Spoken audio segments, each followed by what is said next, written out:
yesterday. She died of a massive heart attack. Seemed to be sudden by all indications.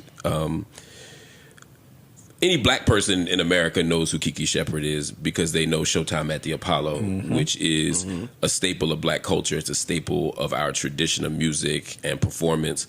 And while the show has had lots of hosts, there's really only been one co-host. And that co-host is Kiki Sheppard. And I'm using the word co-host because a lot of times we think of her just as the person on stage, just the person telling people, to rub, for good luck. But she was more than that. She would help produce the show. She helped break acts and talent. There are so many acts of all races, but especially black and brown artists who broke because of the Apollo, and she was a big part of that.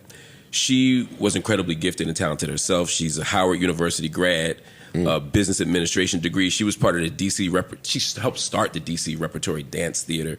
She acted. She's in stage plays like Mama, I Want to Sing, which most of us know from our generation. She was even in The Wiz. She had a role. I mean, she was an incredible dancer, actor, singer. She just did everything, as a lot of people from that generation did, even when they didn't get credit for it.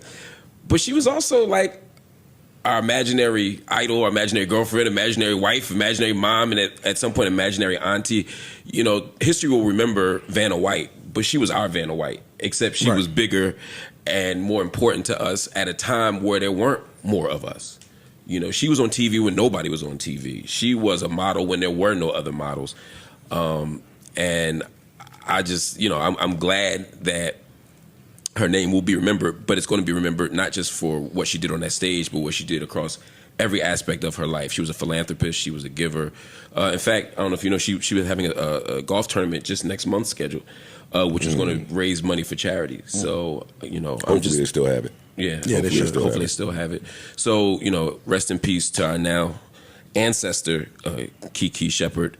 It was a life well lived, and we honor and love her. We love you, Kiki. Rest in peace. Rest Thank in you. peace. Thank you. I ain't gonna front. Mark maybe do know a couple people that know where he killed that shit. Yeah. He knew the facts that wasn't like he. Yeah. He did. He do it. Yeah, he did. You can't fuck with Mark eulogies. Never.